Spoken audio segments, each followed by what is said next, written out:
Bom, prosseguindo então, na página 3 do nosso livro 4, eu fiz uma introdução geral para vocês, ok? Então, esse tópico, esse livro está dividido em 8 capítulos. Primeiro vamos estudar o arrebatamento que João experimenta, né? Depois vamos estudar sobre os 24 anciãos, os 4 animais, o livro selado, a abertura dos primeiros 6 selos, os israelitas fiéis sendo salvos, a visão dos mártires na glória e o 7º selo. Então, essa é a parte que nós vamos estudar nesse segundo livro, né, de Apocalipse, versículo por versículo. Bom, então, começando na página 4, e os irmãos que receberam aí o arquivo, está logo na primeira página, né? Vamos começar pelo capítulo 4, versículo 1. E o comentário aí que eu coloquei, depois destas coisas. Mantenha a sua Bíblia aberta ou acompanhe pelo livro, né? Diz o seguinte, versículo 1. Depois destas coisas, olhei e eis que estava uma porta aberta no céu. Então veja, depois destas coisas, eu vou explicar mais abaixo qual o significado dessa expressão, que ele vai aparecer 6 vezes no Apocalipse, porque o Apocalipse ele é dividido em 7 sessões. Bom, essa é uma estrutura que nós percebemos do Apocalipse. Okay? E é uma questão que a gente que nos ajuda em determinadas interpretações do Apocalipse. E ela vai ser sempre dividida, normalmente, por essa expressão, depois dessas coisas. Aparece 6 vezes porque a primeira sessão, que começou no capítulo 1, falou da era da igreja, já é a primeira sessão. Então, para indicar uma mudança, ele já começa dizendo, depois dessas coisas, ou seja, depois daquelas 7 eras da igreja.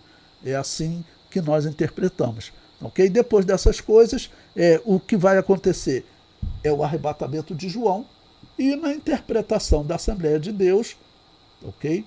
E das obras que nós conhecemos aí dos séculos passados, dos anabatistas, no entender deles, é também o momento que a igreja é tirada da terra. Então ele diz, depois dessas coisas, olhei e eis que estava uma porta aberta no céu, e a primeira voz que, como de trombeta, ouvira falar comigo, disse, sobe aqui, e mostrar-te-ei as coisas que depois destas devem acontecer. Então, a descrição do Apocalipse, a maior parte agora vai ser da grande tribulação. Vão ter alguns momentos que ele volta na história. Por exemplo, capítulo 12, nós sabemos que o Apocalipse volta na história, está claro, porque ele fala do nascimento de Jesus, do dragão tentando matar ele sendo levado para a glória, e a mulher que gerou aquele varão que há de reger nações com vara de ferro, ela fica na terra sendo perseguida pelo dragão. Eu já expliquei isso para vocês, vamos estudar mais à frente. E essa é uma questão fundamental para nós podermos entender. Então, a maior parte é dentro da grande tribulação, com algumas exceções. O capítulo 12, e aí eu vou mostrar para vocês, o capítulo 5 e 6 vai ter uma parte também que ele, vamos dizer, volta na história. Ele volta na história, ok? Bom, eu coloquei aí um comentário, né, no livro diz, a sessão do Apocalipse é uma preparação para a declaração do plano de Deus para enviar a graça aos homens, julgar os homens e conceder salvação. Okay? Então, todo projeto divino, irmãos, esse momento do início da grande tribulação, todo projeto divino de salvar Israel, todo projeto de chamar Abraão para formar uma nação, para a partir dessa nação evangelizar o mundo, aquele projeto que Deus iniciou com Abraão, interessante, né, que eu tenho falado para vocês, vai completar 4.000 anos agora, em 2029, completa 4.000 anos que Abraão foi chamado. Completa 6.000 anos que Adão foi criado, 4.000 anos que Abraão foi chamado e 2.000 anos que Jesus morreu. Então é muito significativo. Então todo o projeto divino de salvar a humanidade dessa catástrofe que Satanás e seus anjos levaram o homem, né, a acreditar nas suas ofertas e continuam acreditando até hoje. Então Deus, para salvar a humanidade, nós cristãos dizemos que ele criou 2 projetos, ou 2 testemunhas aqui na Terra. Nós acreditamos que aparecerão 2 homens durante a grande tribulação pregando, mas nós sabemos que a igreja e Israel, eles são meios de Deus testemunhar aqui na Terra. Israel testemunha como um estado civil, como uma nação, e a igreja testemunha como um corpo espiritual. Israel testemunha estando, vamos dizer, ali no seu país, onde tem leis que eles têm que cumprir, ok? E a igreja, ela testemunha dentro das nações, seguindo as leis das nações, desde que ela não proíba o evangelho, porque o comunismo proíbe, aí eles pregam, que nós temos que pregar, a ordem de Deus é maior. Mas, no geral, os cristãos, então, respeitam todas as leis. Bom, o comentário continua. No livro eu digo, é também uma preparação para a abertura do livro selado com 7 selos, que eu vou comentar com vocês mais à frente. E coloquei um comentário aí, que eu vou até pedir vocês para corrigir, faltou uma coisa aí no livro, não sei como que eu errei nisso, né, para vocês poderem corrigir, e a expressão que está na folha também. A mesma expressão, depois destas coisas, aparece mais 4 vezes no Apocalipse, né? E na verdade não é. Na verdade aparece mais 5 vezes. Tá bom? Aparece mais 5 vezes. E aí eu coloquei aí Apocalipse 7:1, Apocalipse 7:9, e eu pulei um, que anote aí no livro, por favor, ou nesse arquivo que eu mandei, Apocalipse 15, versículo 5. E depois 18, versículo 1 e 19, versículo 1. Vamos ler essas referências para nós podermos perceber essa sessão. A primeira sessão, como eu disse para vocês, começou em Apocalipse, capítulo 1, versículo 1, e veio até a última carta, que é o arrebatamento da igreja, a última era. Tá bom? Apocalipse 4:1 é o que eu acabei de falar para vocês agora, essa sessão que ela, pelo que nós vemos, começa no arrebatamento. João está sendo arrebatado. Ok? Agora, o próximo é capítulo 7, versículo 1. Esse capítulo 4, versículo 1, nós já lemos. Tá bom? Então, vamos ler agora o capítulo 7, versículo 1. Abra aí na sua Bíblia.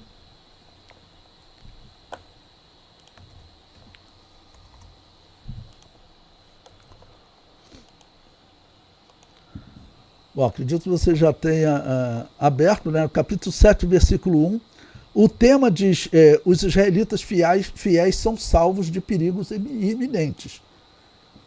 Ele diz, e depois destas coisas. Estão vendo? Então aqui significa que começa mais uma sessão. Qual é? A terceira sessão. Tá bom? Então, esse é um método, como eu estou dizendo para vocês, isso é amplamente estudado como a estrutura do Apocalipse. A estrutura do Apocalipse é essa. E vocês sabem que os protestantes, até porque por ser aquela religião inválida, né, um cristianismo inválido, com batismo de recém-nascido, mas eles gostam muito de fazer estudos assim estruturais. Porque mensagem espiritual mesmo, eles erram nisso aqui tudo, porque para eles essas coisas já aconteceram, na verdade eles já estão vivendo o capítulo 20 de Apocalipse. É isso que eles acreditam, que eles estão vivendo o capítulo 20 de Apocalipse.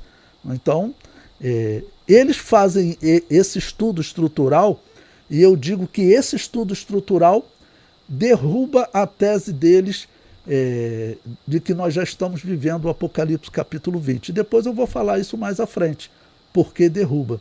Tá bom? Bom, então aqui, começando a terceira sessão, vamos ler. E depois destas coisas, vi 4 anjos que estavam sobre os 4 cantos da terra, retendo os 4 ventos da terra, para que nenhum vento soprasse sobre a terra, nem sobre o mar, nem contra árvore alguma. Olha, o texto nós vamos ver bem claro que ele está falando durante a grande tribulação. Porque aqui israelitas serão protegidos. A mensagem é de israelitas sendo protegidos. Não? E logo depois, cristãos vão aparecer, vamos dizer, martirizados. Logo depois, cristãos vão aparecer martirizados. Nós podemos até ler agora para poder completar, que é a quarta sessão. Quando que ela começa? Ela começa logo no versículo 9 desse mesmo capítulo. Está com a sua Bíblia aberta em Apocalipse capítulo 7. Do versículo 1 até o versículo 8, foi descrito um selo de Deus sendo colocado em alguns israelitas. Ou seja, durante a grande tribulação, depois do arrebatamento da igreja, durante a grande tribulação, está começando a haver conversões em Israel. As duas testemunhas estão pregando.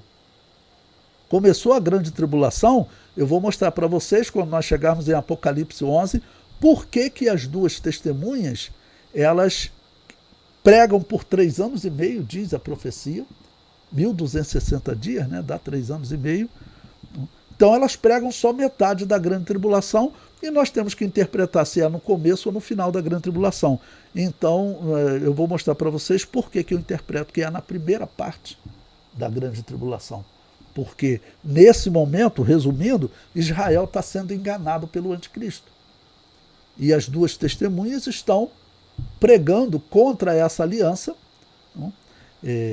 E esse capítulo 7, essa quarta sessão, fala de israelitas sendo protegidos durante a grande tribulação, perseguidos e protegidos. Tá bom? Então são colocados selos sobre eles. E depois nós vamos estudar que de novo eles aparecem, porque o anticristo mata as duas testemunhas.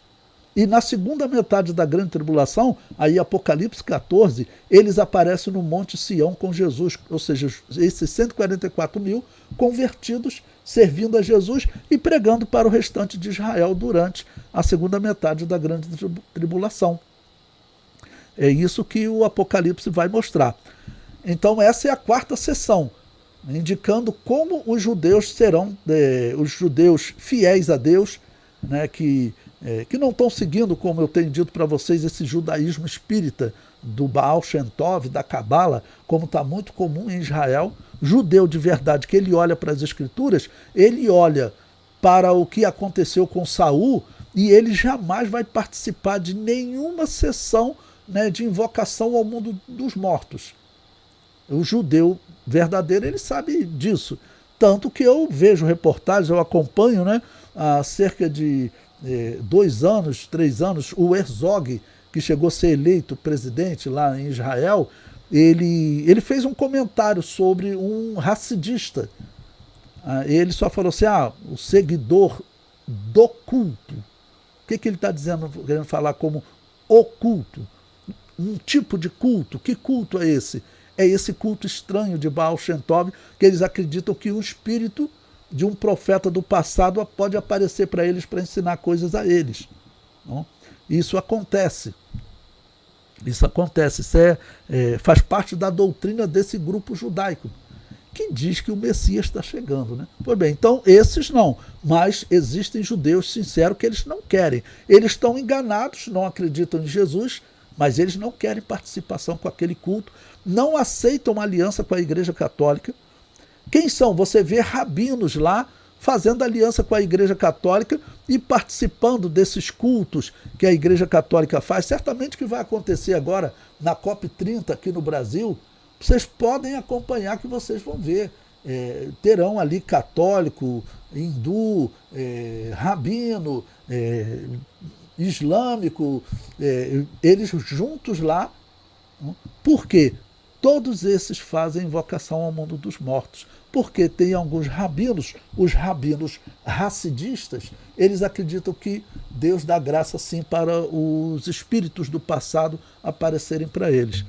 Por favor, né? É claro que isso está errado, só que eles olham para a história e eles veem que muitos rabinos fizeram isso. Eles eram todos espíritas, é isso que nós temos que falar. Então, como muitos rabinos fizeram, eles aceitam. Baal Shem Tov foi um, lá nos anos 100, teve o rabino Akiba também, outro, um discípulo dele, chamado Simeão, que espíritos apareciam para ele, o espírito do profeta Elias aparecia para eles, conversava com eles. É claro que isso não existe. Bom, então, existem judeus hoje que não aceitam essa doutrina. Esses judeus, nós podemos dizer, esses judeus que hoje não aceitam nem o Hassidismo, nem a Cabala, indiquei para vocês aquele livro, o Espiritismo Judaico, vai na Amazon aí, você compra e começa a ler na mesma hora ou eles vão te entregar. Hoje o Espiritismo, exatamente por esse sistema do Hassidismo e da Cabala, o Espiritismo domina Israel. Existe uma grande quantidade de israelitas seguindo o Espiritismo. Tá ok? Pastor, paz, qual o nome?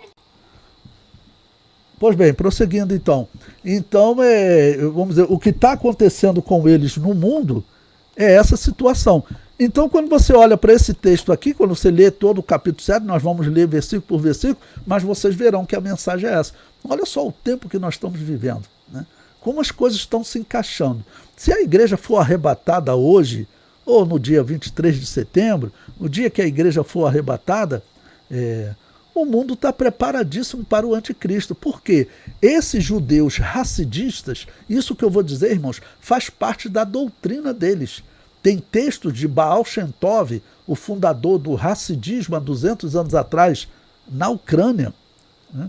Se vocês pesquisarem judeus ucranianos, são esses judeus que eles estão lá na Ucrânia, mas eles são, na verdade, judeus falsos. Se dizem judeus, mas não são. São askenazes. E eles são espíritas. O hassidismo, ele aceita a aparição de espíritos nesse mundo. É uma coisa inaceitável, inacreditável. Bom, então essa foi a terceira sessão, né? Essa foi a terceira sessão, capítulo 7, versículo 1. A quarta sessão está no capítulo 9. Bom, se a terceira sessão tratou dos judeus sendo protegidos durante a grande tribulação, os judeus fiéis, Jesus tem que manter eles vivos para eles pregarem para os outros judeus. Mas e a igreja que ficou na grande tribulação? O versículo 9, a visão dos mártires na glória, retrata exatamente os cristãos que não foram arrebatados. Cristãos que estão vivendo aí, infelizmente, existem cristãos hoje que são só políticos, conhecem a verdade. Pessoas, mas que só vivem para a política, esqueceram, tá bom, totalmente a pregação do evangelho, né? E outros problemas que podem levar a pessoa a ficar aqui e não ser arrebatada. O que vai acontecer com elas? Bom, elas não serão protegidas como aqueles judeus. Será permitido o martírio delas. Então veja o versículo 9. Depois destas coisas, novamente essa expressão. Então, olha, está começando mais uma sessão do Apocalipse. Depois destas coisas, olhei, e eis aqui uma multidão, a qual ninguém podia contar, de todas as nações e tribos e povos e línguas, que estavam diante do trono e perante o Cordeiro, trajando vestes brancas e com palmas nas suas mãos, né? E clamavam com grande voz. Eles começam a exaltar a Deus e dando palavras de graça diante do trono, né? Tá bom? E aí chega no versículo 13, depois nós vamos estudar esse texto com calma, estou só fazendo uma leitura rápida.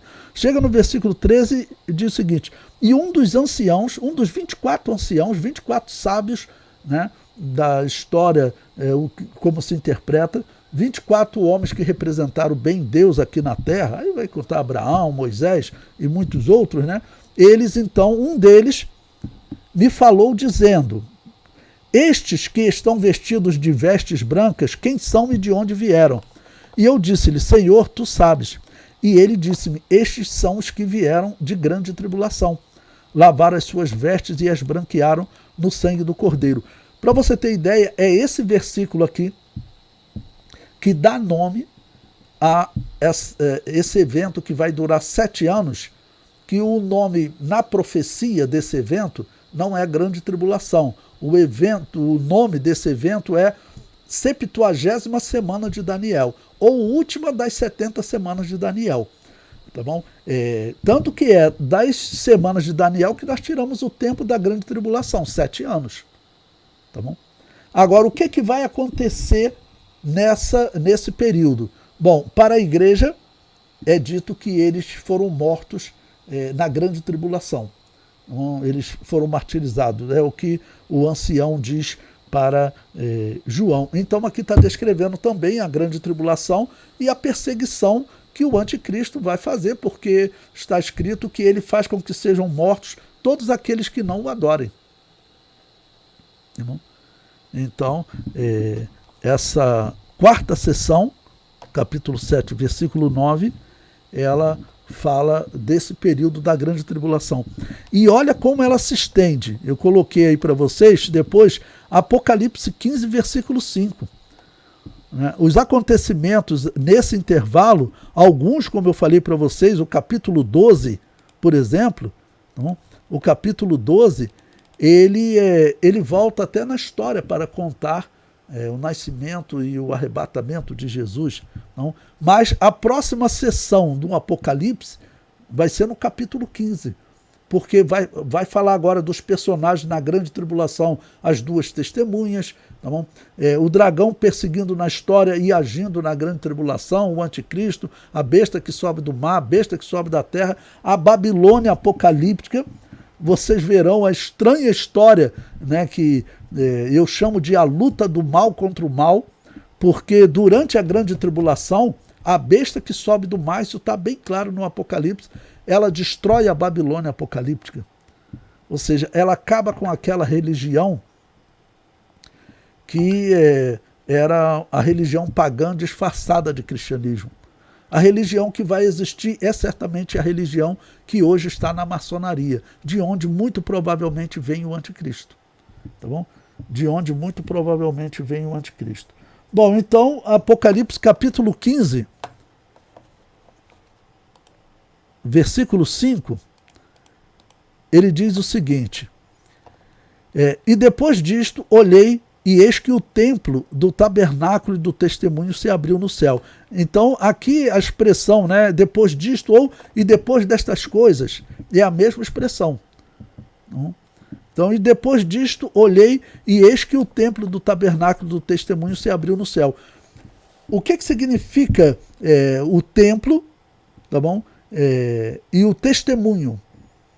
O templo, lá no Santo dos Santos, estava a arca, e dentro da arca os 10 mandamentos.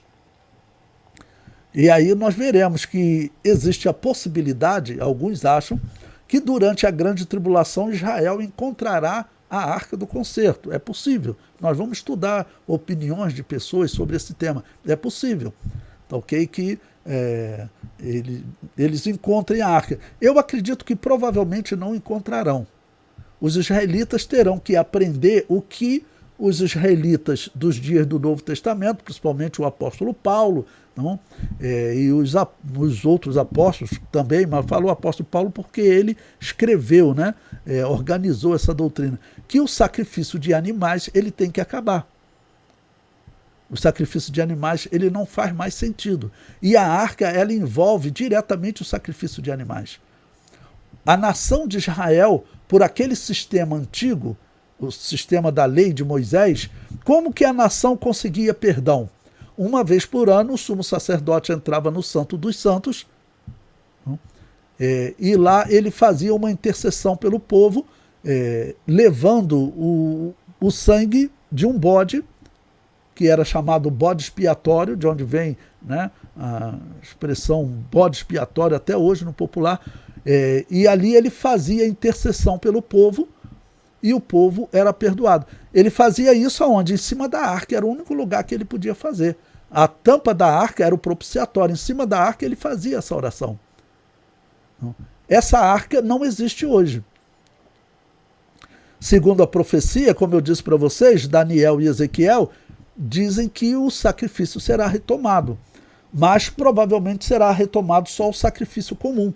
Será que eles vão achar a arca e vão retomar o sacrifício do Cordeiro Pascal, okay? Fazer aquele sacrifício e também o sacrifício do Yom Kippur, que o Yom Kippur é o dia do perdão. Como eu tenho dito para vocês, esse é muito provavelmente o dia do encontro de Jesus com Israel, o dia do perdão. que será, vamos dizer, dia 23 de setembro, o dia do perdão, Yom Kippur, é 10 dias depois. No calendário judaico, a Rosh Hashanah, né, o toque da trombeta, é no dia 1º do mês 7º. E o Yom Kippur, o dia do perdão, é no 10º dia do mês 7.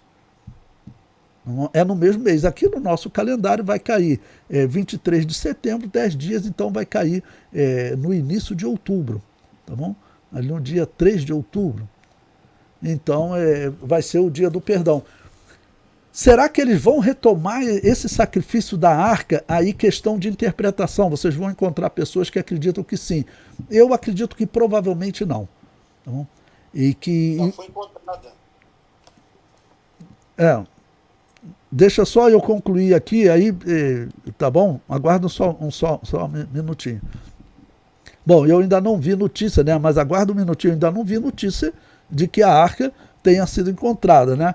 Por esse texto aqui, como eu disse, alguns acham que a arca vai ser encontrada durante a grande tribulação, né? Se ela for encontrada, para mim seria uma surpresa. Eu ainda não vi essa notícia, tá bom? Então, para concluir essa parte, aqui ele está, vamos dizer, a quinta sessão está falando de quê, então?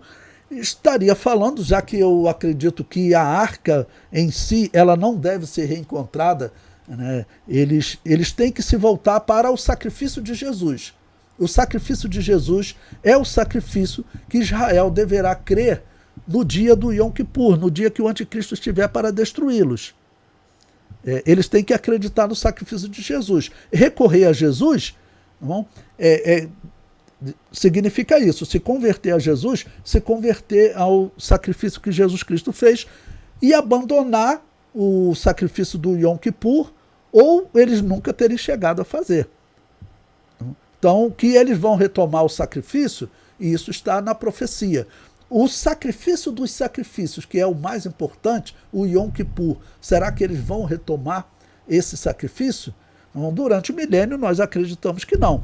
Mas durante a grande tribulação, se eles encontrarem a arca, tá bom? Se eles encontrarem a arca, então eles podem retomar o sacrifício do Yom Kippur. O sacrifício, por exemplo, do Cordeiro Pascal, ele não dependia da arca. Tá bom? Ele não dependia da arca. Ele passava pelo altar, vamos dizer, dos holocaustos, passava pela pia, né, pelo castiçal, mesa dos pães da proposição, até o altar do incenso. Ali ele intercedia e voltava. Pegava as cinzas do cordeiro, lançava no deserto, para as cinzas desaparecerem, serem levadas pelo vento e simbolizar o perdão daquele indivíduo. Mas e o perdão da nação? Para a nação ser perdoada, a nação precisa ser perdoada. Segundo a lei que foi dada a Moisés, a nação de Israel está sem perdão desde os anos desde o ano 600 a.C., quando, segundo a história, a arca teria desaparecido. Ainda nos dias de Josias e Jeremias, talvez ela tenha sido escondida. Alguns acham que foi levada para a Babilônia, não sabemos, mas alguns acreditam que ela está escondida e assim ela seria encontrada. Eu tenho dito para vocês que a maçonaria ela é controlada por judeus, e hoje nós sabemos também que muitos dos templários, tá bom, eram judeus, e por isso todo aquele cuidado deles com a busca pela Arca do Concerto, isso realmente aconteceu na história. Os templários buscavam mesmo aquela Arca do Concerto, e não é impossível, né? Tem pessoas que acreditam que ele vai achar, o Israel vai encontrar, que, por exemplo, o anticristo chegue, aí é pura especulação, né, irmãos? Entendeu? Que o anticristo chegue, né, dizendo, olha aqui, quero dar um presente para Israel, para vocês retomarem o culto de vocês. Olha aqui a Arca do Concerto. Então, não é impossível. Então, estou aqui fazendo uma especulação. Isso é especulação. Isso chama-se hipótese academicamente. Então, porque não tem nenhum sinal que o anticristo vai fazer isso com a arca. Na profecia, tem sinais profetizando bem claro que o anticristo vai influenciar no culto. Ele vai assentar-se no templo de Deus querendo parecer Deus. Ou seja, ele vai chegar lá no Santo dos Santos, tá bom? Que é um local que o Messias vai ocupar lá. Um dia que Jesus vai ocupar quando eles se converterem a Israel. Quando eles se converterem a Jesus, quando Israel se converter a Jesus. Então, aquele ali é o local onde, vamos dizer, espiritualmente eles vão servir a Jesus, o Santo dos Santos. O anticristo vai querer assentar-se lá. Isso nós sabemos na profecia. Tem alguns pontos que as pessoas afirmam, não? Nesse momento que nós estamos estudando, que a igreja está sendo arrebatada e está acontecendo essas coisas com Israel, tem alguns que afirmam, por exemplo, que o anticristo vai ajudar na construção do templo, até financeiramente apoiando. Outra coisa, a Bíblia não fala que ele vai apoiar a construção do templo. Eu concordo que muito provavelmente ele vai apoiar. Muito provavelmente essa aliança com muitos por uma semana, e vamos colocar como uma grande possibilidade que são as alianças que o Donald Trump está fazendo. Isso é muito vivo, irmãos. Isso é muito real. A nossa geração é realmente uma geração privilegiada. E isso é muito real. Privilegiada também se nós estivermos vigilantes, né? Porque quem ficar na grande tribulação não vai ter nada de privilégio. Então, mas aqueles que estiverem fiéis e forem arrebatados, né, nós somos privilegiados pelos sinais que nós estamos vendo. Nós estamos vendo as coisas acontecerem diante de nós. Tudo que nós pregávamos há 10, a 80 anos, há 100 anos atrás, tudo está acontecendo nesse momento. Até a apostasia da igreja está acontecendo. Nas igrejas, eu falei para vocês no ano passado que eu ouvi pessoas da Assembleia de Deus ligadas à convenção que, por exemplo, eles já estão recebendo protestantes sem batizar. Protestante que foi batizado quando recém-nascido, eles estão dando a opção do protestante que vem para a Assembleia de Deus se batizar ou não. Porque tem pessoas que foram criadas na igreja luterana e aceitam Jesus como Salvador na Assembleia de Deus. Como o missionário Lourenço Osso fala, que a esposa dele era luterana. Ela veio para a igreja e foi batizada. Quem tem batismo de recém-nascido, nós batizamos. Ou rebatizamos, como eles gostam de falar. Somos rebatizadores, somos anabatistas. Tá bom, pode até chamar, porque para que fique bem claro, nós rebatizamos porque o batismo de vocês não tem valor diante de Deus. Isso nós temos a obrigação de falar para eles.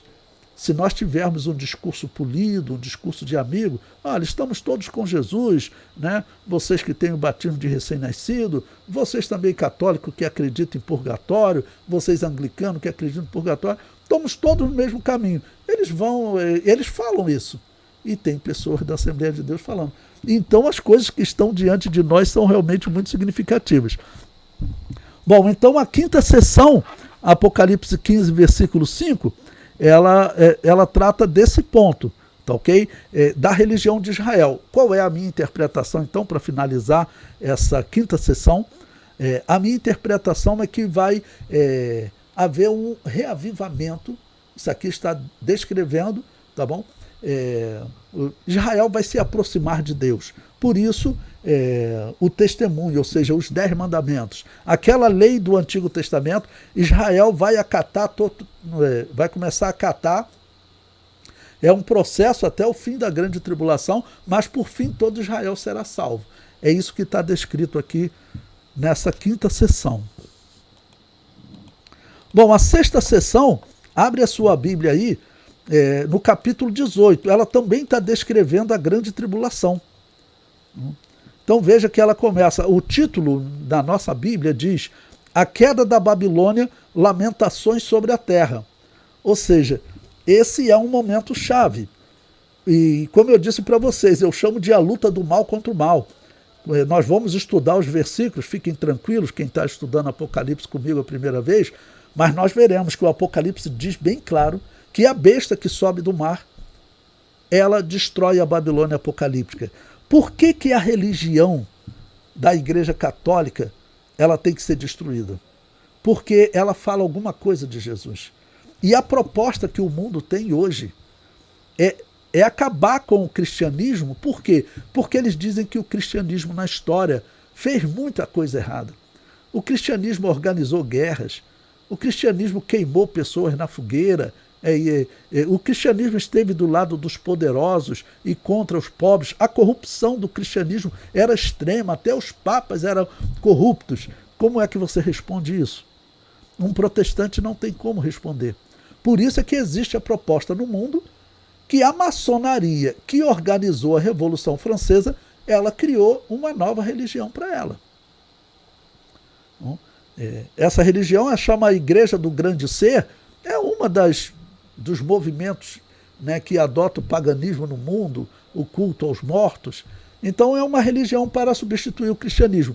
O que provavelmente esse texto aqui está falando?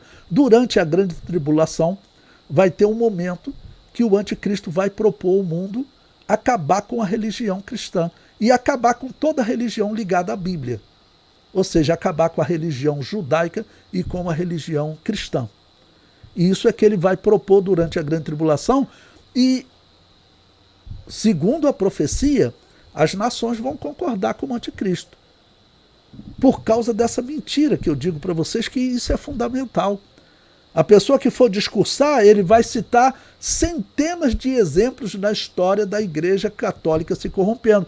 E eles pensam que essa é a Igreja de Jesus. E o exemplo simples é a Inquisição. Ali tinha duas igrejas. Uma que matava, jogava as pessoas na fogueira, e uma que ia para a fogueira pregando o Evangelho para esses que estavam matando ele, pregando para o povo. E muitos deles estavam ali na fogueira, em especial um grupo chamado Lollardos, que era um grupo que estava ali sendo queimado por eles distribuírem, traduzirem Bíblia, pregarem a Bíblia e distribuir a Bíblia pela Europa. Eu contei para vocês a história de Pedro Valdo, um católico muito rico, que aceitou Jesus como Salvador numa igreja evangélica, numa Assembleia de Deus daquela época, e ele pegou, vendeu todos os bens dele, deu metade para a esposa, filho, e o restante falou, olha, isso aqui é para o Evangelho.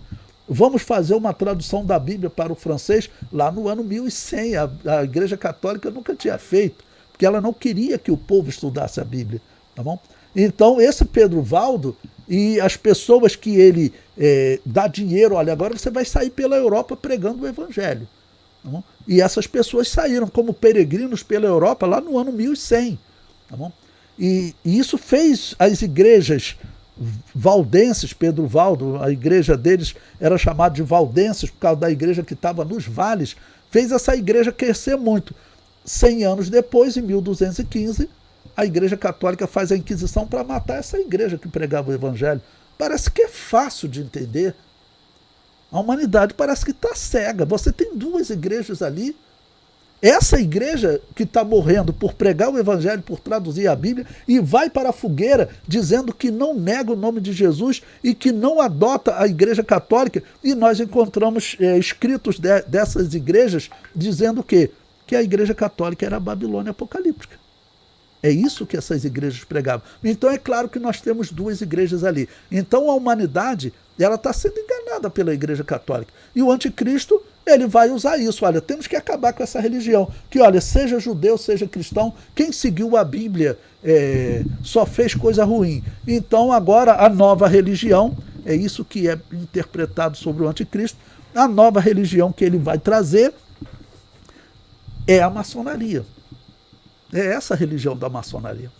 E eu disse para você, eu falei até na aula de escola dominical, ou foi na aula de história da igreja segunda-feira, confesso que eu já nem sei. Não? Mas eu falei para vocês e vou repetir sobre a origem da maçonaria. A história mais aceita sobre a maçonaria, e até o que a maçonaria diz que ela nasceu nos dias de Salomão, né? Tem pessoas que afirmam na internet que Salomão criou a maçonaria e que foi nos dias de Salomão e ele estaria participando. Bom, e a maçonaria coloca assim, e existe um livro judaico que diz que Salomão, no período que ele esteve cultuando nos altos, que ele levantou aqueles altares, é um livro apócrifo, mas é bem provável que seja verdade. O livro diz que Salomão se tornou oprimido, que ele ficou oprimido, possesso pelo demônio. Mas é claro, participando daquele culto de Baal, então, como eu repito, irmãos, é um livro apócrifo, não está na Bíblia. Existe um livro apócrifo que ele diz que Salomão, quando ele estava cultuando aqueles deuses pagãos, ele acabou ficando oprimido. Olha, eu vou dizer, com certeza absoluta ele ficou oprimido. Se esse livro conta, esse livro apócrifo, se ele conta a verdade, né, nós não sabemos, mas se participou daquele culto, como a Bíblia diz que ele participou, ele se tornou oprimido, se tornou possesso mesmo. Se tornou possesso mesmo. E existe realmente a possibilidade de ter nascido lá. Aí é uma hipótese que eu crio, né? Como poderia ter nascido a maçonaria lá nos dias de Salomão? Bom, os filhos que Salomão teve com as mulheres pagãs, esses não tiveram direito ao trono. Esses não puderam participar, né, assentar-se no trono de Davi. Só que eles eram descendentes de Davi. Então a maçonaria, se ela nasce nos dias de Salomão, ela seria o quê? Ela seria um plano dos filhos de Salomão com as mulheres pagãs, filhos pagãos que praticavam aquela religião junto com o pai deles. Salomão, infelizmente, tem que dizer isso, praticava aquela religião junto com Salomão. Eles teriam feito um pacto para eles acabarem assumindo o trono de Davi. E isso é bem possível. Nós sabemos na história como eles se espalharam pelo mundo nos dias de Salomão, irmãos, lá nos anos 950 a.C., diz a história que o Salomão era tão rico, tá bom? Salomão era tão rico, ele era o homem mais rico da terra. E ele contratava barcos dos fenícios e ele mandou judeus para várias partes do mundo. Existem historiadores que diz que Salomão chegou a enviar, através dos fenícios, judeus aqui para essa terra que teria sido ocupada, então, lá nos dias de Salomão, nos anos 950 a.C., que diz que nessa época eles teriam vindo aqui para essa região. E essa é provavelmente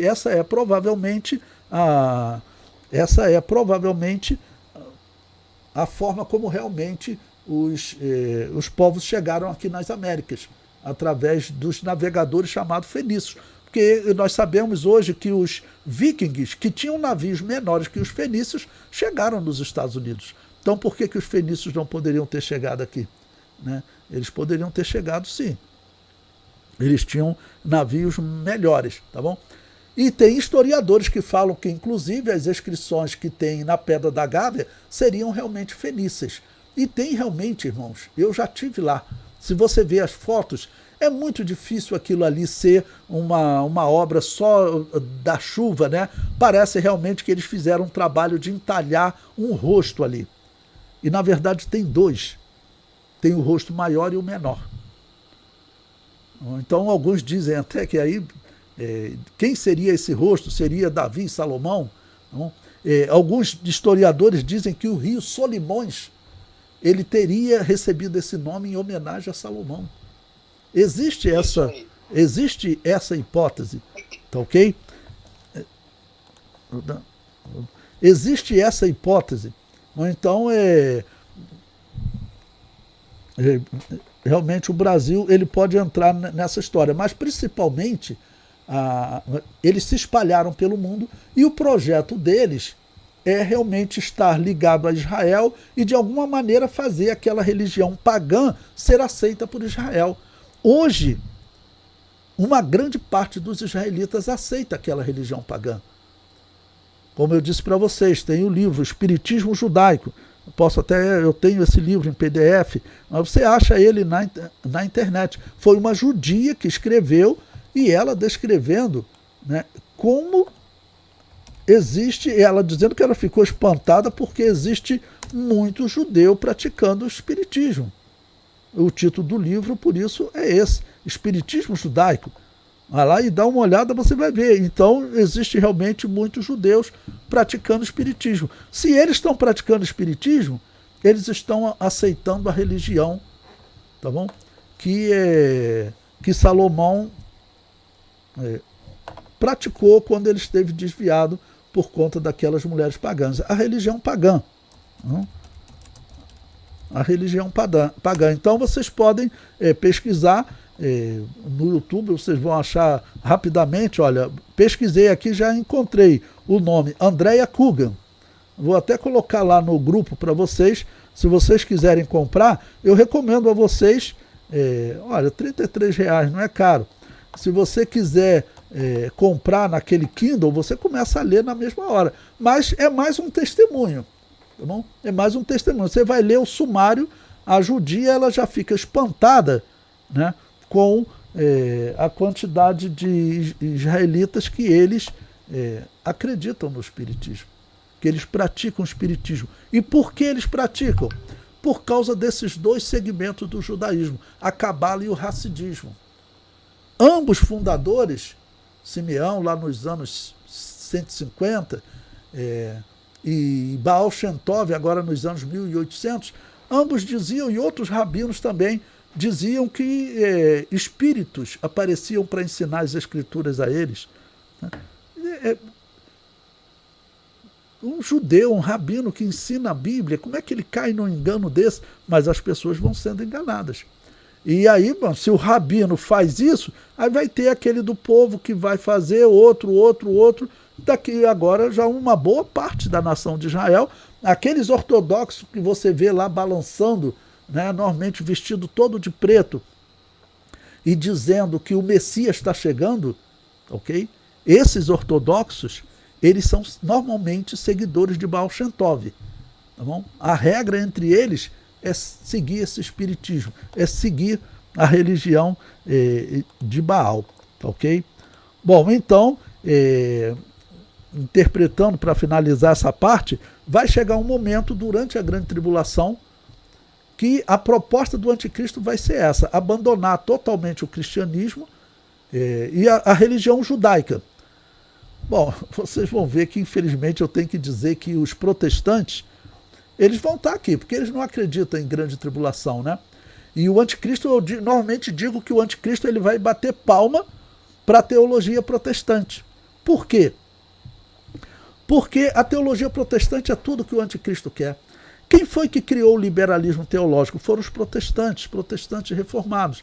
As faculdades deles, por via de regra, ensinam o liberalismo teológico. O que é o liberalismo teológico? Presta atenção no que é o liberalismo teológico criado pelos protestantes. Essa liberalismo teológico que eu considero a maior praga que foi criado na história da teologia herética. Porque ele desacredita diretamente a Bíblia. Se você desacreditar a Bíblia, acabou o cristianismo. Então, o que o liberalismo teológico prega? Que tem até judeus que pregam hoje. Que a Bíblia, todo o texto do livro de Gênesis, tudo aquilo é inventado. É isso que eles pregam. Moisés, o Êxodo, Abraão, o dilúvio, Noé, isso é tudo inventado. Isso é tudo inventado e pior. Isso é copiado de lendas pagãs. É o que eles pregam. É o que eles pregam. E eu mostro que não, que na história, não, como eles falam, por exemplo, o dilúvio, aquilo foi copiado de lendas de outros povos pagãos. Não necessariamente. Todos os povos, né, a história do dilúvio ela é contada por todos os povos, até os maias. Será que eles copiaram de alguém? Se 3 pessoas, 4 pessoas contam a história, significa que todos copiaram de um, que o último, então, porque, vamos dizer, teria sido escrito no ano 600, então a escrita da Bíblia é a última, porque os textos babilônios, assírios, sumérios são mais antigos. Então eles falam, olha aí, a Bíblia copiou. É isso que eles pregam. Quando você diz que a Bíblia é um texto inventado 600 anos antes de Cristo e que tudo antes é lenda, você acaba com a religião judaica e acaba com a religião cristã. Os protestantes, eles pregam isso abertamente, irmãos. Os protestantes, eles pregam isso abertamente. Tem alguns que criticam, mas o meio acadêmico deles, todos pregam isso. E isso é uma peste tão grande, uma doença tão grande, que hoje o maior arqueólogo de Israel, um homem chamado Israel Finkelstein, ele não acredita que Moisés existiu. Ele é um judeu, mas ele não acredita que Moisés, Abraão existiu. Ele acha que aquilo ali é tudo invenção. A história da Páscoa, aquilo é tudo invenção. Israel Finkelstein, o nome dele. Ele escreveu um livro intitulado A Bíblia Não Tinha Razão. Agora eles relançaram o livro com o nome Escavando a Bíblia. Mas o título anterior, que na verdade o que ele defende é que a Bíblia está errada. Isso é um judeu. Ele acaba com a religião judaica. Aí tem até um documentário no YouTube, ele dando entrevista falando sobre isso, e um outro rabino também sendo entrevistado, um rabino chamado David Volpe. Você pode escrever no YouTube, né? Você vai encontrar David Volpe. Principalmente procure um documentário chamado Padrões de Evidência, Patterns of Evidence. Eles dão entrevista nesse documentário e está em português. Tá bom? Esse David Volpe é o rabino, né, da maior sinagoga judaica dos Estados Unidos. O que ele fala lá? Que para ele, Moisés não existiu, é tudo lenda. Tá bom? Aí o repórter ainda pergunta para eles, mas olha só, se o Êxodo é lenda, a Páscoa também é lenda. Você celebra a Páscoa? Aí o rabino fala, sim, me reúno com a minha família, a gente celebra. Aí o repórter, né, um não crente, né, ele quer, mas não perde o sentido você celebrar algo que na verdade é uma lenda inventada, que na verdade não tem nenhuma mensagem religiosa, não perde o sentido a religião? Você pode ver o documentário. O rabino fala o quê? Ele balança os ombros e fala, eu sigo a linha do Finkelstein, Israel Finkelstein, esse outro homem que diz, a Bíblia ela é um texto inventado. Quem foi que criou isso, irmãos? Quem foi que inventou essa heresia? Foram os protestantes. E isso é tudo que o anticristo quer. Por quê? Se isso fosse verdade, né, aí eles dizem, Davi não existiu, Moisés não existiu. Se Moisés não existiu, por que você prega o monoteísmo?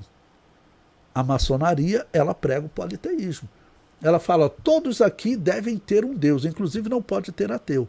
Você vai continuar tendo o seu Deus e agora você vai adorar também o Deus aqui da maçonaria, que passa a ser o número 1 para eles. Então eles são politeístas. Ok? Eles são politeístas. O cristão ele não pode aceitar isso. Existe um só Deus. Não?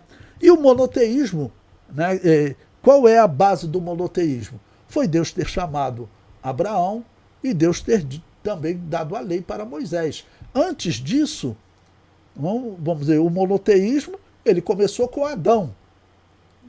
Adão ensinou, eles perderam um pouco, se tornaram idólatras. Hoje sabemos que antes do dilúvio havia idolatria. A arqueologia encontrou, até recomendo a vocês, eu estarei lançando o livro agora, Arqueologia Antediluviana, Arqueologia antes do dilúvio. Eu vou estar mandando essa semana para a gráfica. Ok? Então, existia sim idolatria, nós sabemos. Então Deus levantou Noé, tá, ok? Para manter aquela fé, teve o dilúvio e cerca de 200 anos depois eles já se corromperam na Torre de Babel, né, tendo muitos deuses, o politeísmo de novo. Deus tirou Abraão lá daquela região da Mesopotâmia e falou, olha, você é monoteísta, então a chamada de Abraão é para criar uma nação monoteísta, tá bom? A maçonaria é o quê? É um grupo de judeus politeístas. É o paganismo antigo. Isso que eu estou dizendo para vocês descreve toda a história. Bom, durante a grande tribulação vai haver algum sinal, como eu disse, né, na quinta sessão, ok? Algum sinal da conversão de Israel. E vai ter também esse outro ponto, né, que aqui é a sexta sessão começando, em que a Babilônia apocalíptica ela é destruída. Então, o anticristo, além de apresentar essa nova religião, ele vai querer acabar com a religião judaica e com a religião cristã. Por quê? Porque essas religiões são monoteístas. E para se enquadrar na maçonaria e no plano, claro, do paganismo e do anticristo, que muito provavelmente é um israelita, tá bom? Herdeiro desses filhos de Salomão. Muito provavelmente é isso, ok? Esses herdeiros, esses filhos de Salomão com as mulheres pagãs, são eles na história que tentam transformar a religião judaica em um espiritismo. Por isso tem vários rabinos que praticavam espiritismo, acreditavam que espíritos apareciam para eles. E isso acontece principalmente quando? Nesse período que Israel está desviado. O primeiro foi lá nos anos, próximo dos anos 200, um rabino chamado Simeão. Um rabino chamado Simeão. É um personagem que a gente estuda na história de Israel. Esse rabino diz que o espírito do profeta Elias aparecia para ele, ele é considerado o fundador da Cabala, escreveu livros, vamos dizer, exatamente tratando dessa questão espiritual. E o outro que eu falei para vocês, Baal Shem Tov. Então essa religião, ela vai querer acabar até com o catolicismo. Por isso é que eu comento esse caso que eu chamo de a luta do mal contra o mal.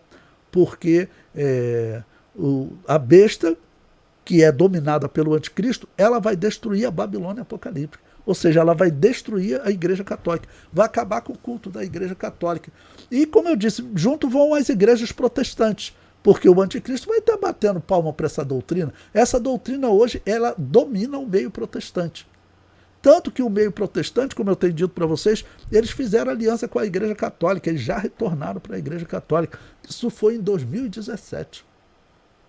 Não existe mais protestantismo. Todos eles, na verdade, agora estão debaixo da religião de Baal. Todos eles, em algum momento, vão acabar praticando a crença no purgatório. Já tem diversos pastores calvinistas aí se convertendo ao catolicismo. E da Assembleia de Deus tem alguns pastores que eram calvinistas também, né? Porque a Assembleia de Deus nos Estados Unidos é calvinista, ela manda missionários calvinistas para cá. Tá bom? Então existe uma igreja da Assembleia de Deus que é calvinista também. Aí teve um pastor da Assembleia de Deus calvinista lá do Nordeste que ele adotou, se converteu à Igreja Católica, prega hoje com a imagem de Maria no púlpito. Tá bom? Bom, então essa aqui é a 6ª sessão. Ela descreve um período da grande tribulação que o anticristo está implantando a religião dele, e ele tem que acabar com o cristianismo. E aí vocês vão ver que, infelizmente, o que vai acontecer? O mundo vai aceitar essa proposta do anticristo. O mundo vai aceitar essa proposta do anticristo. E a última parte está no capítulo 19, versículo 1, que diz: e depois dessas coisas, que vai começar agora a última sessão, que é o quê? É a batalha do Armagedon. Jesus vem com a igreja e destrói, vamos dizer, o reino do anticristo e começa o milênio. Então esse ponto, depois dessas coisas, acabou que andamos a beça para vocês poderem entender essas 7 sessões, que isso vai ser importante para o entendimento aí da continuação da aula, tá ok? Irmão Roberto, quer falar? Pastor, olhando aqui no livro, o senhor poderia repetir as sessões, porque não tem nem no seu texto que o senhor mandou hoje, e no livro só está ali os 5 pontos.